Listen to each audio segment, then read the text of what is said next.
Welcome.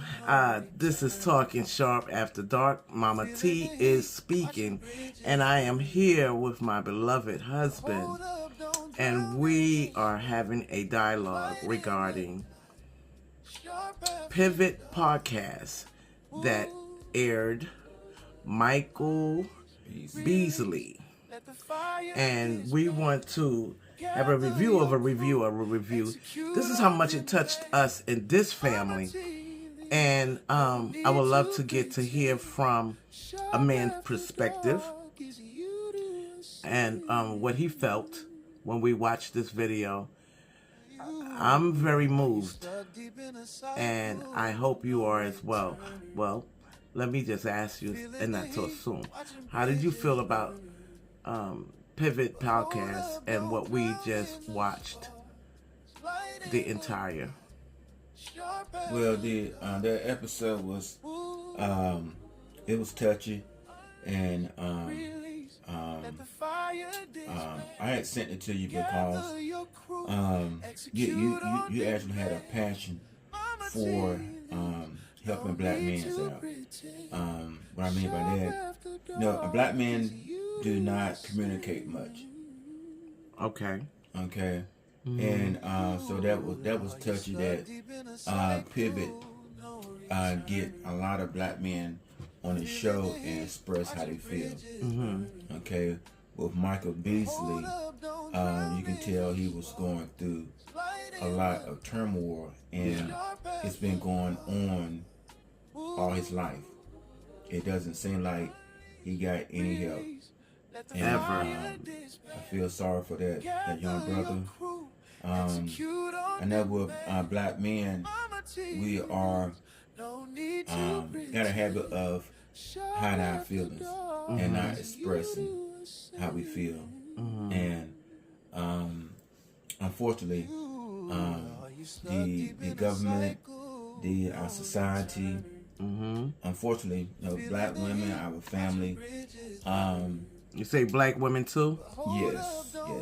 Okay. Unfortunately, even our own family project us to be a certain way, and so they put you in a box. Right. We, as women, we also do it. We put men in a box.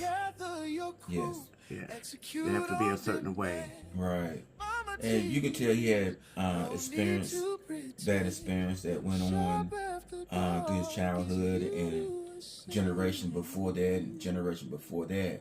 Yeah, because they said something that he was saying that his grandma was also living with them. So that's another generation. Right. Mm-hmm. And he didn't express everything that went on with his mom, her upbringing. But you can tell how he was living, how he was brought up. And he had his mom, and his mom worked 3 jobs basically. Yeah, she did. His grandma was staying there with her. You can tell they didn't have the best. Right. And that was 3 generations that was in that one house. Right. Right. And he just been through a lot of pain, experience, and he just kept it. His feelings is deep rooted. And rightfully so. Right. Yeah. And he don't know how to articulate how he feel. It's I can say a lot more right now. I'm gonna give it back to you. Well, piggyback on what you're saying. What I know that really got to me as well is when he was saying that his mom had 3 jobs, and I guess he got into basketball at 4 or 5 years old, and then a couple of years, and then his uncle went to jail. So to me, that was his male role model right there. The only male maybe that meant a lot to him in his life. That person went to jail, and then he fell off from basketball for about a year or 2, and then he got back into basketball, and I guess when they realized how good he was, and we missing a whole gap because he did mention that he went to jail and he was, on house arrest. Mm-hmm. So Right. at a young age, At a young age. yeah, house arrest. That's a lot for a young person, right? But his mother loved him and cared enough to try to make sure that he get his education and do his homework and so forth like that while she's working these 3 jobs. And when he got into basketball, everyone loved him now for what he can do. But no one paid no mind to his mentality of what he'd been through. Now that they see, oh, this little person has a skill. We could use that.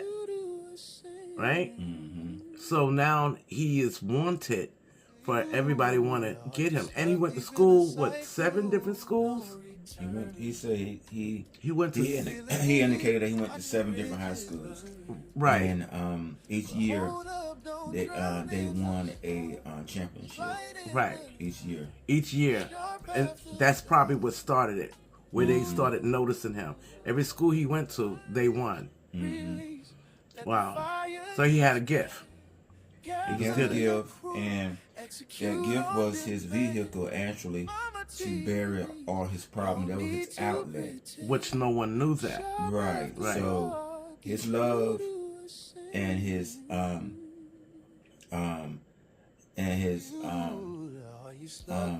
feelings was in basketball. Mm-hmm. That really helped him out, and it still is, because that's all he still want to do. You could tell, like, the little boy is still in him, mm-hmm. because all he want to do is play basketball.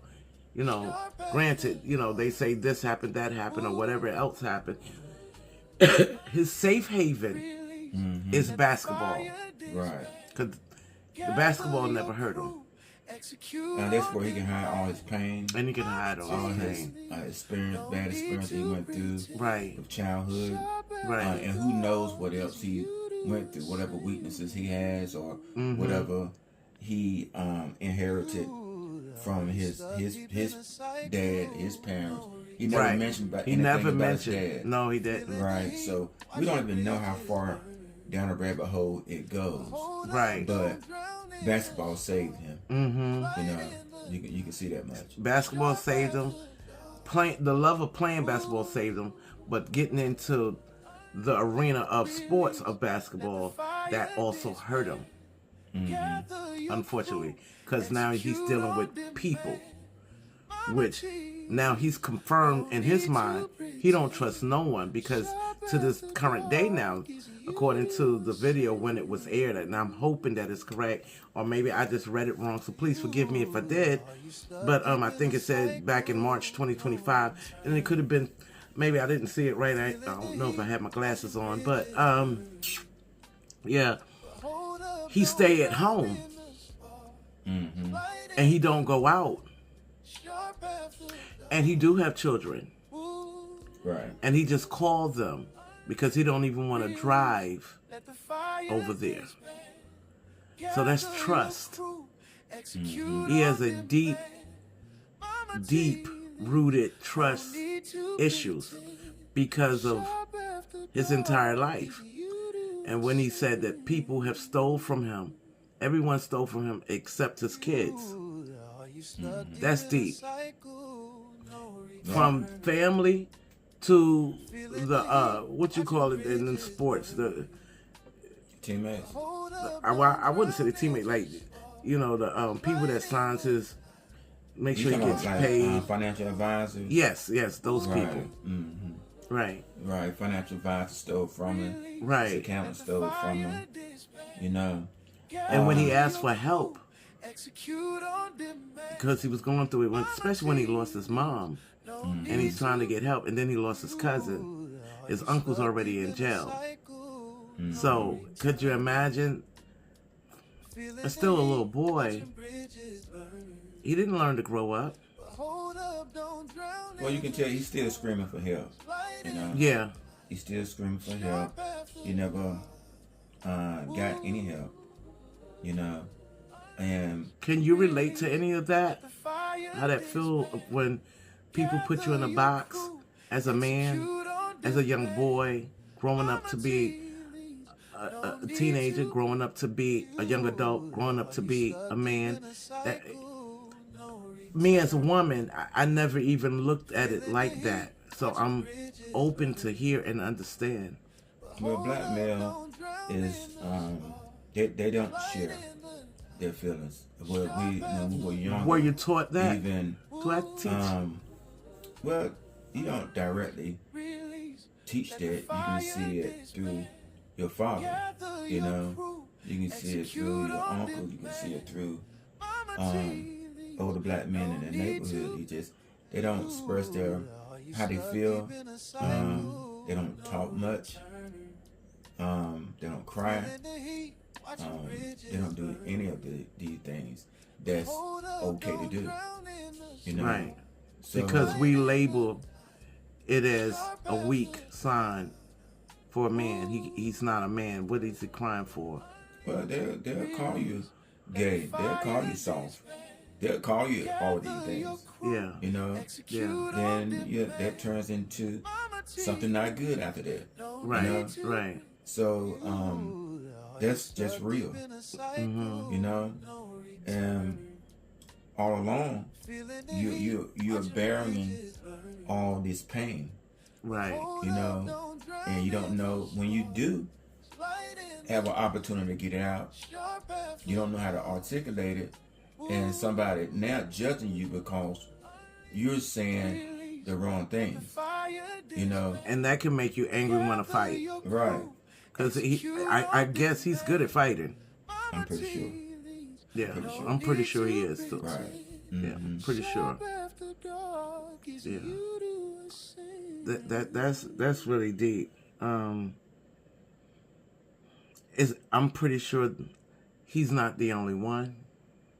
But one thing he had mentioned that I want to bring up is because he went to all the high schools Yeah. year by year by year, he didn't know how to build a relationship. He indicated that he did not know how to build a relationship. Right. And as anyone know, the new kid on the block going to a new school, kids can be rough. So could you imagine that? And he was in D.C., right? Back in those days, because he's a millennium, that's mainly all black folks out there. And he's a tall, light skin, very, very bright light skin. It was still Chocolate City back then. Yeah, at that time. definitely was Chocolate City. Oh, yeah, I remember. It's still Chocolate City. Yeah. So he went through some stuff going to 7 different schools and being the new kid at that school, being a new kid at that school, being a new kid at that school. Could you imagine that? Yeah. So if you didn't know how to build a relationship, then he's showing now that he don't know how to build a relationship now, Right. because he don't have any friends and he stays home. In the house. Right. So he's staying home in the house is because he don't want to get hurt anymore. Right? He don't trust nobody. He don't trust He nobody. Everybody to take from him. Right. Okay? Right. And then they talk about him and they say what they want to say, what he is. So he just sit back and say nothing. Mm-hmm. But it's building up the anger. Right. Yeah. He's going to have to definitely get some help. And I thank God for Pivot. Those 3 gentlemen, they had took him up on their wing. Yeah. They gave him his number for him to call. Right. If he want to call. Right. They stated I that. think they still should call him anyway. Yeah, I think they are. Yeah, I think that would be great if they would call him. If he don't call, they should call. I think they are going to call him. Yeah. That's what type of people they are. Yeah. I can see that happening. Yeah, because I think, men do have ego, and maybe he might receive and maybe one time call, but they better answer the phone. Be on point. If his number pop up in any one of their phones, they better be. I don't care what you're doing, what time of night or day it is. Make sure you answer the phone. Right. I think that they're gonna do that. That's what type of character that they have. Right. That's why that show is doing well like it is. Oh, I never known anything about that show. Oh yeah. It gets a lot of ratings. Well, I definitely subscribe to them Pivot Podcast, because that was phenomenal. And I noticed some of the other clippings that they have, which is other men on there as well. And you could tell that they really trying to, show how brotherhood really supposed to work, and how men can, unite and help one another. And especially us as people of color, we have a tendency, we love to hurt each other. I don't know why. And when Michael said that he was asking for help and he's tired of asking, and I'm like, that hurts, because it's like, what human being hears someone asking for help and you don't? You how could you not? Why would you laugh? Yeah. Why would you do that? And the media has a habit of controlling the narrative. Yeah. So they'll interview him, but they will cut it where what they want you to hear. Yeah. Yeah. And on Pivot, they said, we're not cutting anything. Right. This is, you express who you are and tell your narrative. Right. Of your story. Right. That's one thing I like. Right. I like that too. Wow. It's amazing. I really truly hope that this young man gets the help that he needs, and I hope that he get to find friendship. Everybody needs somebody somewhere in this world that we live in, whether it's just a chit chat with, or just to vent for a moment, or just to unwind. But everybody needs somebody, and especially our men.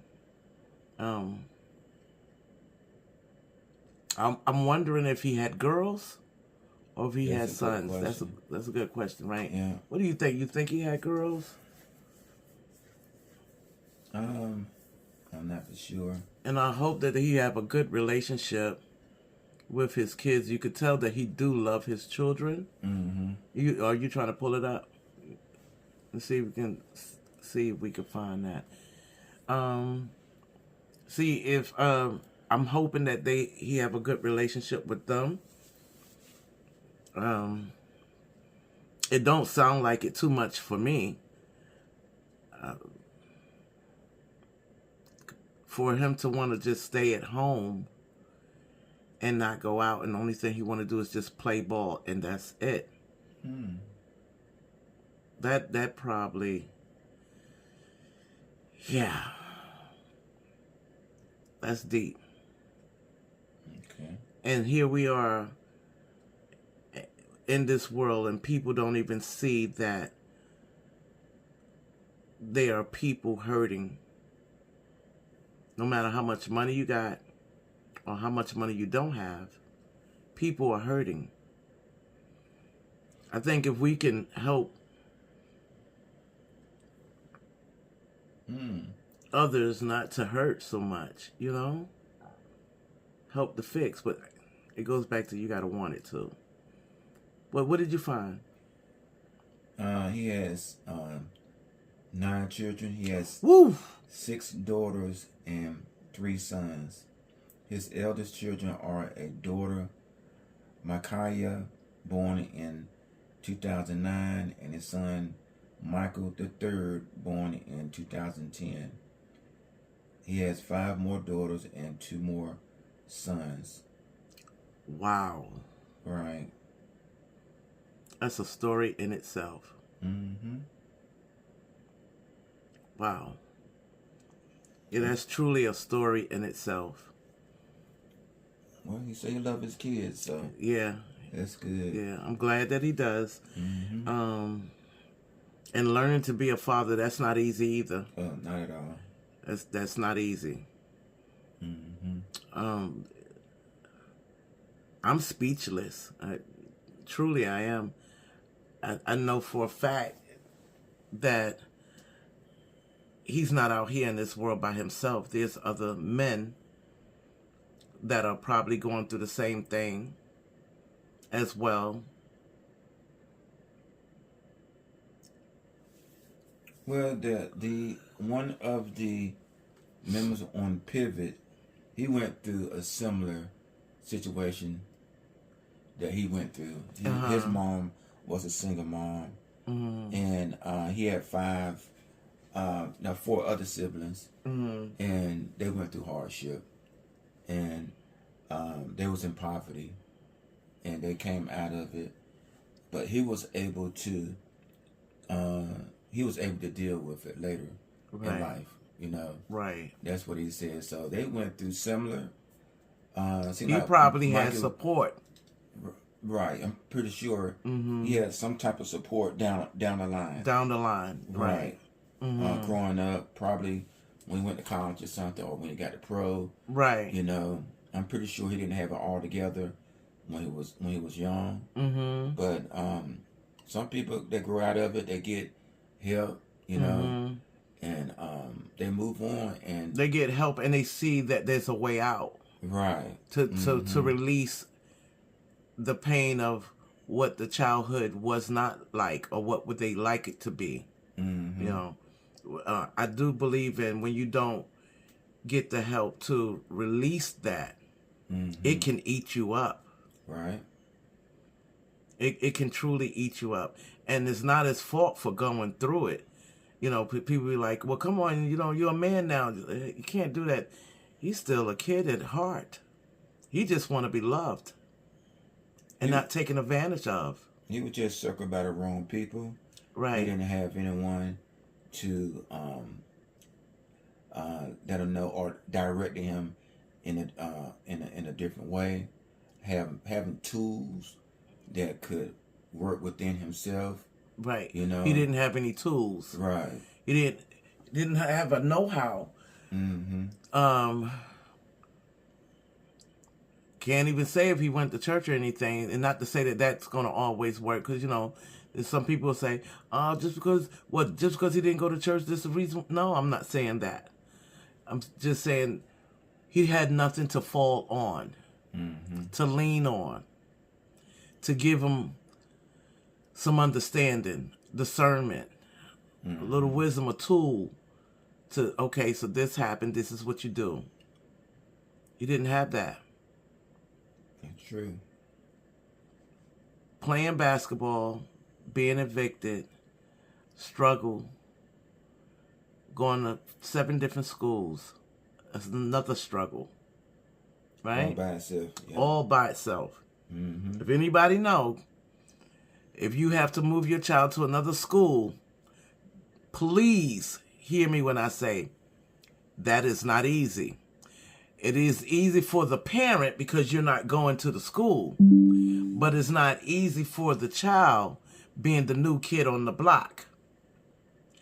Kids can be cruel. They can. You the new kid. 7 times? Yeah, that's a lot. And not having any tools on what to do and how to do it. And mom, only thing she's doing, she's just trying to keep a roof over their heads. Food on the table. Clothes on their back. Make sure that they learn. Hurry up and get education so we can get out of this rut. That's what she's just trying to do, the right thing. I give his mom props for that. She tried the best that she could do. So, yeah, that's really deep. that's one of the reasons why we have these topics like this every night. That's why we named this YouTube channel Talking Sharp After Dark, because that's when my wheels turn the most. And I just love to help people, with situations like that, because some people don't have a support system. Mm-hmm. Right. Some people don't have it. They just don't have it. And along with that, they also don't have the tools on how to get out of that rut or that chaos of living or whatever it is that they're going through in their mind. Because as a child, parents, we go through enough when we got to do this and we got to do that and we got to sacrifice. But what is the child thinking? Mm-hmm. I'm coming in on this. I was in the other room. Have they checked any clips of that that video? Any clip of the video that I made? That on Pivot. Did you show? It's not finished. It's still trying to upload. Oh, okay, gotcha. Mine's is still trying to upload. So after it's finished uploading, then, and as you know, I am still learning how to do all this streaming, and I'm on StreamYard. But right now, I'm on TikTok, and I'm doing it from my phone, while on the computer, it is still uploading, if I'm saying that correctly. Yeah. And it's at 12%. So it's still trying to upload. I guess, like my son taught me that this take a little bit of a while when you do the StreamYard, but we're gonna get it through, and I'm gonna make sure that this get out, because there are other people in this world that is in need, and the business that we created to execute on demand, it is perfect for situations like this. And Talking Sharp After Dark, you can always comment and subscribe and like and join into some of my live contents when I'm on live, so we can talk, and I'll issue out some tools and some steps, some frameworks, and we can move forward together. And I'm the type of person, anything that I put my hands on, I'm going to go all the way, 200%. So if you need that kind of support, I'm the person that you want to see. Because that's what I do. Am I correct? That's correct. That is correct. Yeah. 110%. I truly just yearn for people to be healed. And, what I also learned, and I want to say this before we get off TikTok here, is that this young man, Michael Beasley, he made money. He was up there. He was in the limelight. And the money did not soothe his pain. So when you know how people, and especially us, we grow up in a struggle. We all, at some point, had some form of a struggle. And we fantasize, dream, wish of, I can't wait till I be rich, or I want to be wealthy. I want to have a house, a dog, a white picket fence. And that was, I guess that was generation that was our generation. Right. Yeah, I don't know what the younger ones now want. I don't know what they would say, because some people I've heard now, especially these millenniums, they don't ever want to get married. That's another problem. That's another topic. And have family. Yeah, they don't want family. So that tells you that there is something wrong, something down the line, somewhere in this movement. we messed up? Can I say that? Do you think maybe we messed up? Something happened. Well, somewhere down the line, something happened. That's another segment we're gonna do later. Getting our generation and their generation together to let them explain their point of view of life, right? You know, and what they saw, and what they're going through, and how they came up with their values, and how were they taught, or who taught them, or what, you know? Right. Do you think the system played a part into this, though? Do you think that?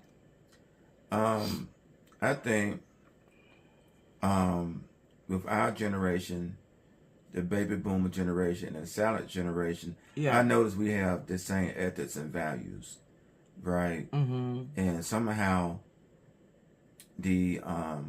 with the Y generation, their values kind of change. It shifted. Like they value the relationship of their friends more than they value the relationship of their family.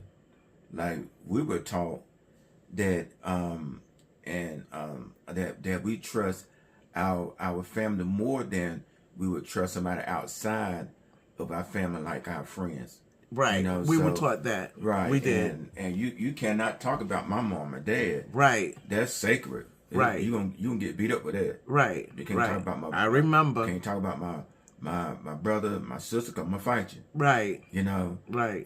It's like this generation, they talk bad about their parents to their friends. Right. It's like, where'd that come from? Yeah. You know, and it's hurtful. It's very hurtful. And it's hurtful. Mm-hmm.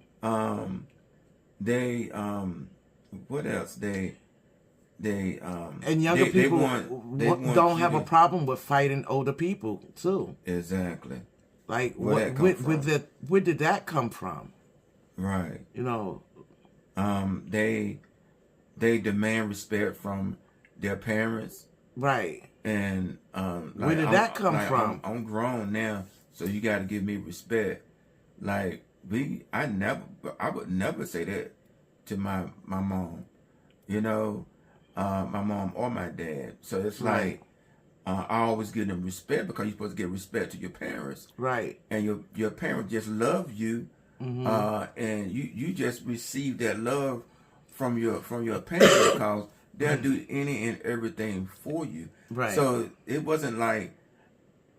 I'm demanding respect from my parents because that wasn't the way to go. So do you think they saying like, well, when I was a kid, all the things you was making me do, I took that as a disrespect, or now that I'm grown, you can't tell me that no more because it's disrespectful? Like how are they linking that together? Know. That's why I say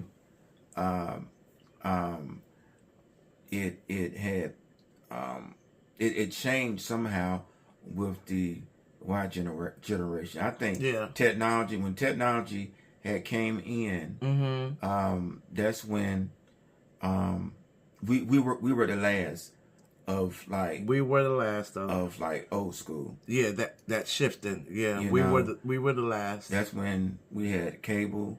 We had because I remember when the TV used to go off at 11 o'clock. Right. And it'd be a flag, and then you see snow on the TV screen. Mm-hmm. And a matter of fact, I think they would do the national anthem, maybe. Right. Right? Do you remember that? Yeah, they did national anthem. Yeah.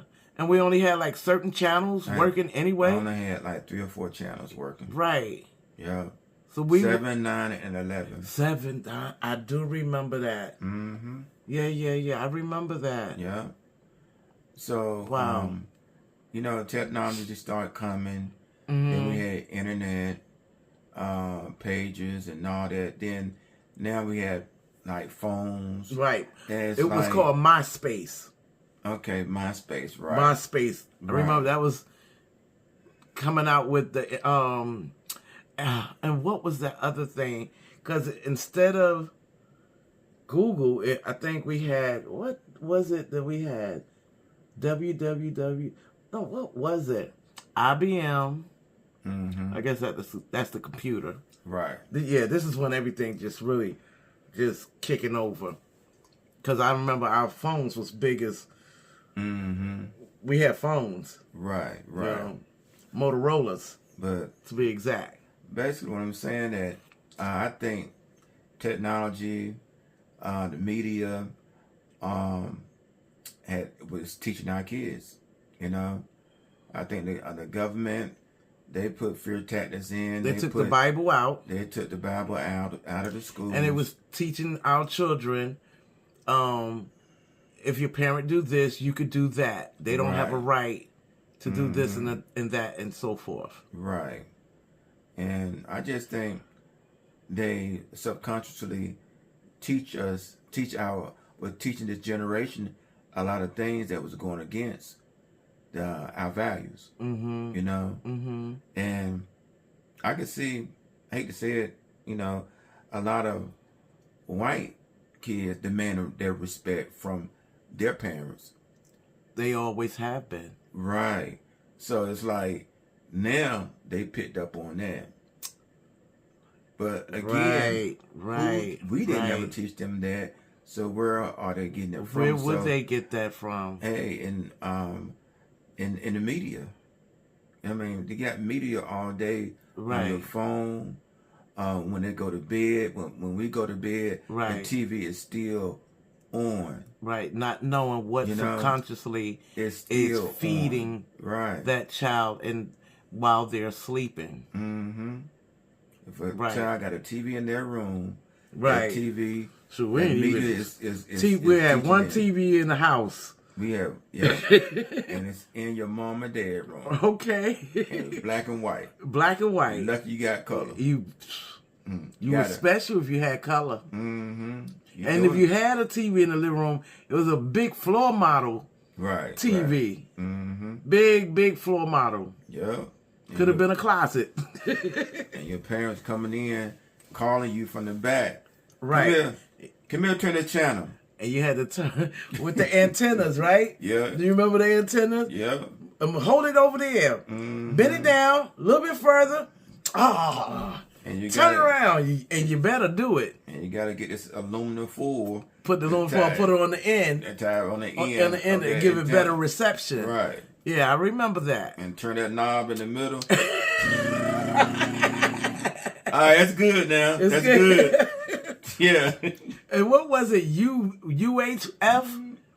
It was a UHF or UVH, something other like that. Like on the knobs, it was different antenna frequencies. Right. And you turn the knobs to get the right frequency, so you can not have so many lines. Right. In the TV. Am I correct? Yeah. Oh yeah, I remember that. Then that's it. Now go pop some popcorn. And and give me some water. And they better do it. Say that to one of these young bucks now. Yeah. Lord, we be on a different program. Talking about, I got to go to court. What you got to go to court for? One of my kids going to call the cops on me. Yeah, that was not. Yeah, that was just not. I'm going to tell you why things are still the same with our generation, because my frat brother this past Friday, he went to homecoming. Okay. And I didn't go this year. Had to take care of some business. But he was at his mom's house. And he was talking to me on the phone outside. It was getting about 9 o'clock. So he was at his mother's house. At his mother's house. Okay. He lived in Texas, right? Okay. So he came, he go to his mom's house before he go to homecoming. Right. Right, because a couple hours away. Right. So he said, well, dog, but let me get back in the house before my mama locked me out. Right. He said, well, ain't nothing changed over here. It's still my mama. And so I was talking on the phone with him about 10 more minutes, right? And he said again, but dog, let me get back in the house before my mama backslapped me. Because, I can't do nothing about it, but she backslapped me. That's still my mama. And I bust out laughing. I said, boy, I can relate. Because whenever I'm at my mama's house, if I'm out late, right, I don't even think about coming in. I would sleep in the car. Really? I don't play Sharp. Alex Shaw don't play that. Wow. I would sleep in the car. I know the rules. Okay. You know the rules. You know the rules. Right. And it was the utmost respect. Right. So when the morning come, I get out the car, like I'm rolling out of my bed, and knock on the door, ring the doorbell, and that's respect. We can't. That's normal. That's normalcy. Yeah. That's normalcy for us. Yeah. See, they don't know anything about it. They don't. And they will feel like, why do I have to do that? Right. You giving your mom respect. You don't come up in our house late at night. Mm-hmm. Why? Oh, because you grown? Mm-hmm. No, that's your mother's home. Right. Just something things you just don't do. Mm-hmm. Yeah. And she put you in your place at this age right now. You're supposed to take it. You just receive it. Right. That's it. You receive it. Just take it. Yeah. Instead of got something to say back, Mm-hmm. So I commend going back to Michael Beasley when he said that he gives his mother the utmost respect. Mm-hmm. And God bless the dead because she's rest in peace. But that had to be horrific too, for him to watch her pass on. Right. Watching her take her last breath, and the way how he was so detailed in how she took her last breath. That's deep. Mm-hmm. That's deep. Yeah. Yeah. She took it like a trooper. He was saying that she died and she didn't complain about she's dying or why she died. Mm-hmm. She just took it and went on with her last breath, and he said she took it like a G. For something there, that like he had to look at it like that, right? And that really, he gave the utmost respect, and she's about to go on to her afterlife, and she took it with bravery. You know what I'm saying? Basically what he's saying. Yeah. She was very brave about it. Right. And took her last breath and went on. Right. Right. You got people, they're gonna fight that to the end. Yeah. That's the scariest moment for them. Right. Ever. So right. A lot of people will not take going to the afterlife. Right. That good. And she didn't want him to see her in that way. It was because of his brother. When he got there to the house, he showed him the other side of the room where she was at. Like she was putting on an air to see, like, I'm okay. Mm-hmm. But she really was not okay. That's deep. Mm-hmm. And he did not say, where's the brother now? Right. He didn't say a lot. Yeah, he didn't. He didn't say a lot. Yeah. Well, you could tell that it was a lot. And he's still going through it. Listen, at the end of the day, if you're watching and you hear this this message here, if you don't know your purpose, if you don't understand why, if you went to church and you still couldn't figure it out, if you went to go see a counselor and you still couldn't figure it out, try me. Talking Sharp After Dark, and my school platform to execute on demand. if you need the support, try me. Anything else you would like to say?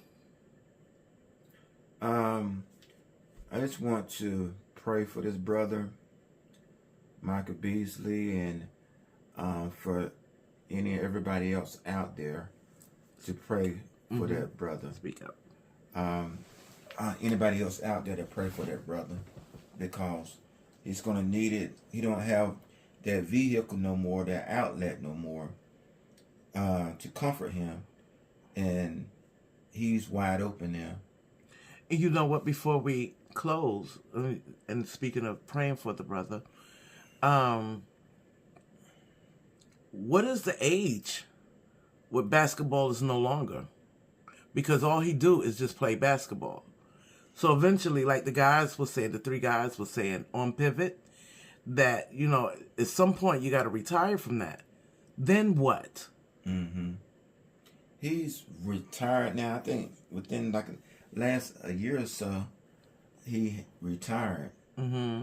And that's all he got now is on his mind is what he's going through. Ooh. Think about that. And that's heavy. Where you had an outlet before, Right. and you were still going through it, and now the outlet is gone. Imagine that. Yeah. It's not good. Yeah. That's why I'm saying we got to pray for this brother and pray that he get the help that he needs. You know? Yeah. I think we all should pray for him. And anyone else out there that's in a situation similar to that, we pray for you guys as well. Life is short. I wouldn't want no one to close their eyes permanently, feeling and believing. You know what he said as a black person? He said black is fake. What do you mean by that? Because it was black people that did him wrong, Myron. Mm-hmm. You know? Right. They must have. Mm-hmm. Like, he was at the point of, like, not liking the fact of, you don't want to hear nothing about we black people, we need to stick together. It was like, we fake. So, yeah, in his circle, people dropped the ball. Well, he surrounded himself with a certain segment group of people, and that's all he knew. Right, that's all he knew. He didn't know no other way. Right. He didn't know how to channel to be around people that was more in the positive and didn't want nothing from him, and wanted to show him that there's good out here. There are truly some beautiful people out here amongst the wolves. Unfortunately, he met a whole pack of wolves. Well, that's what he attracted. He attracted it. You know. Yes, sir. And he don't know he did it. He still don't know. He still don't know he's doing it. Right. You know. Right. And you can tell from his pain throughout the whole segment. Right. You can tell, his results of what he got or who he is comes from his pain. It comes from his pain. Right. Yeah. He's gonna keep getting the same experience. And because, you're right. He's attracting it. Mm-hmm. And people will argue, probably me to death with that, but unfortunately, it's true. And it's not that he did it on purpose. It's just he don't know. He don't know. Mm-hmm. He don't know. And if you feel like, no, that's not true, that's not what's happening with him, then that means you don't know. So come to me so you can know. And let me show you how you can know. And you will see not me doing no magic, there's nothing about magic, you will see on your own how, you mean I can attract that? Yeah. I can attract that too? Oh, yeah. And then when you see the good happen, you're going to be happy. Like, I did that. I got the power. Yeah. Mm-hmm. And you know that negative stuff that was coming? Yeah, you did that too. Mm-hmm. You just didn't know. And no one, like an OG, older person, other than his uncle, because his uncle was in jail, so maybe there was a small, tight family. Maybe that was it. Mm-hmm. So friends and peers and the people in the basketball world, they just doing business. They don't really care anyway. You know how they treat our people in the sports anyway. You know, shut up and do the game. Mm-hmm. You know, that's just like even at a job. Companies, they don't really care about you as a person. It's business. It's business. Yeah. It's just pure business. Mm-hmm. My thing is, can you imagine he's at home by himself? By himself. Thinking. He got money, but money don't make you happy. No, it does not. It can make you comfortable. Mm-hmm. Have a comfortable life. But you're in that house by yourself. I'm sure he got a nice size house, a nice neighborhood. Mm-hmm. He's in that house by himself. These are the results of what you've been going through. Yep. These are the results. And he can't trust no one. He preferred to stay home because that keep him safe. Mm-hmm. Because his trust level, what is it actually? His judgment on who to trust is off. Yeah. He don't know how to make friends. He don't know how to make friends. Right. And he don't know nothing about discernment. And when you feel that funny feeling in your gut to say, hey, this might not be a good person for me, or I feel that this is a good person for me. Mm-hmm. But when you're filled with a lot of, chaos, his inside world, he can't hear. Mm-hmm. He won't know. He don't have the tools. Mm-hmm. If this is you out there, talking sharp after dark to execute on demand, this is where you need to be. Talking sharp after dark, execute on demand. Thank you for this dialogue. And this is a review of Pivot Podcast. Guys, y'all, please like and subscribe to them. Please. I think they're doing a wonderful job. Yeah.